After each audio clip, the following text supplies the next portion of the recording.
lời nó bắt đầu bị đa lên hot đã mà tòi sân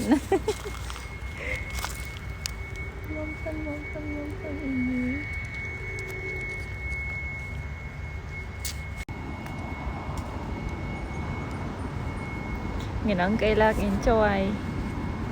cây mong mơ tê sập hiệu ngày nay cây mong coi con tê sập hiệu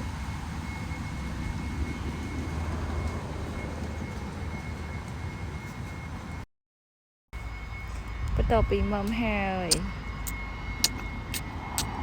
bắt bị mầm hai đa lên tiệt hai ôi chụp này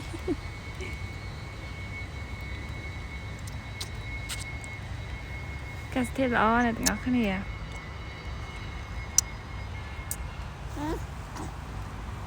này bật ngay đó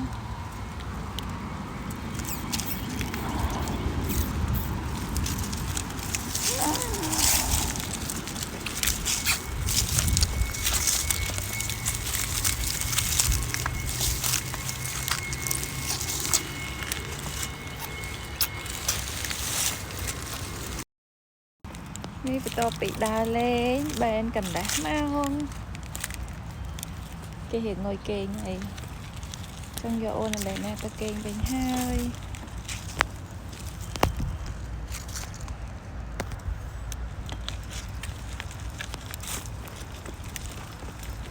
xe hiền giờ ôn tính cái nào đi tê phải ôn thư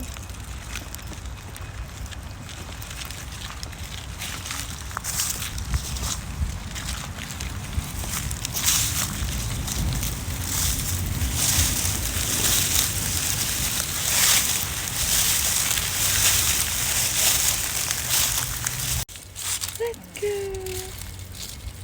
Let's go. Đồng mang ôn ta teo bánh hai ôn đã lên những du đây phải thầy sao du tới ôn đã dài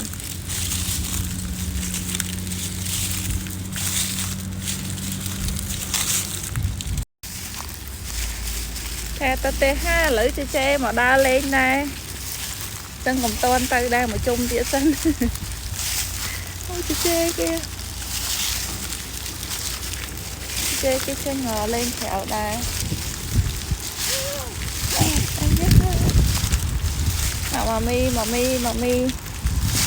mà mi hình lên mà trông tiệt mà mi hình ôn là lấy nè đó lên mà trông tiệt à lẽ nè look where is it where is it peekaboo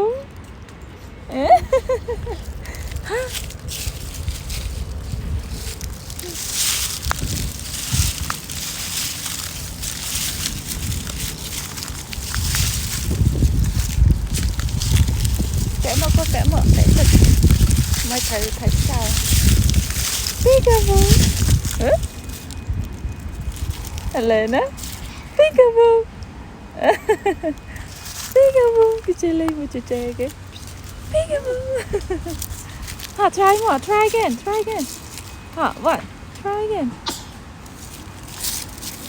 peekaboo chị tembak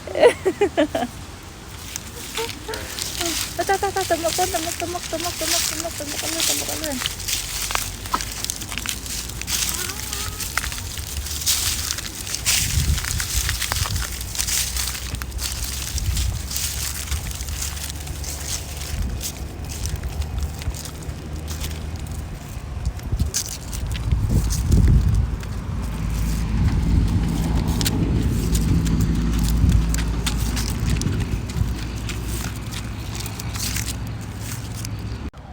mình đang khao tao tê hao ấy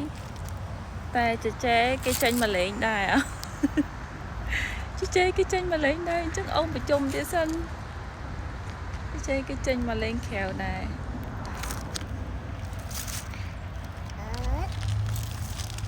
chân ông mà chung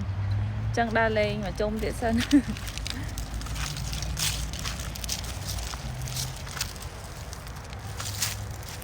chế cái nó một chơi nó một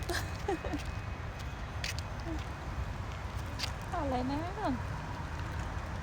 lên nè say hi say hi say hi ông Pư mình hi ông Pư mình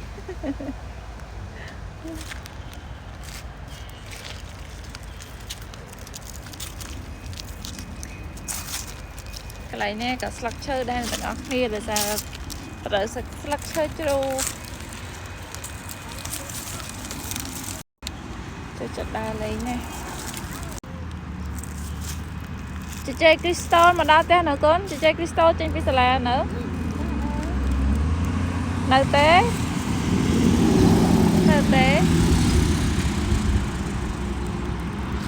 Elizabeth where chị chơi crystal she stay at home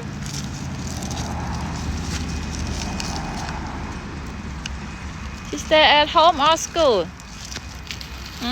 at school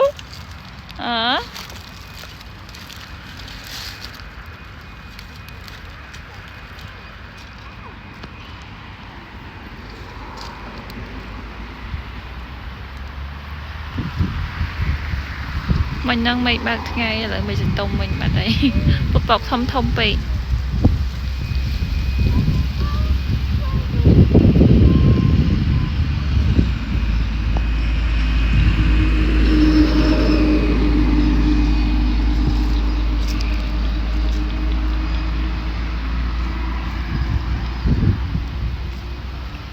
trẻ bông hơi sập chơi thở bò có hông còn sạch sạch thở bò có hông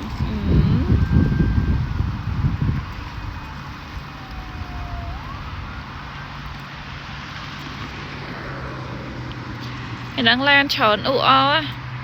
nó sẽ khẳng một nút cái thơ pleu ở bên trong lan chỉ pleu tới chui lan chỉ pleu cắt ní pleu không thu mẹ tặng ngọc này mình đại được xe ấy da bless you okay bless you ra pleu thông mở cái thơ này ngọc này là bên trong pleu tôi nhà nó cứ là vô mình tên tăng dương đằng kế cứ họp pleu cắt chỉ khi nằm bay chạp đỏ cột đai chân hết đây anh ngồi kênh tê ở tại bên trên cào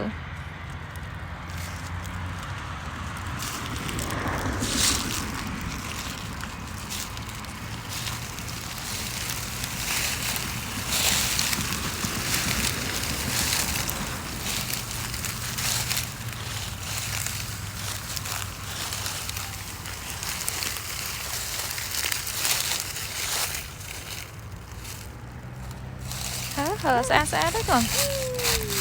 thở xa thở structure xa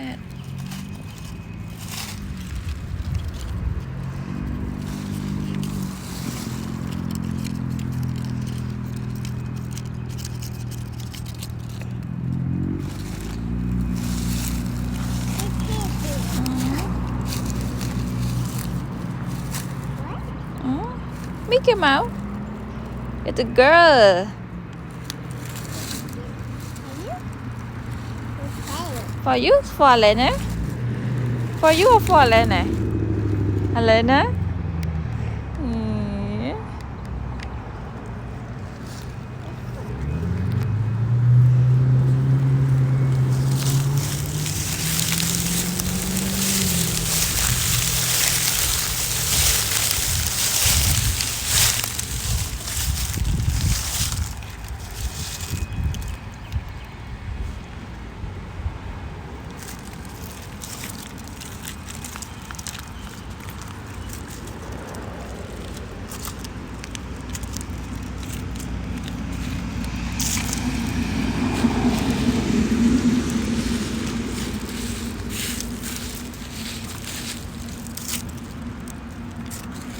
Bye bye ông Pù Minh, ôn tập teo vinh hài.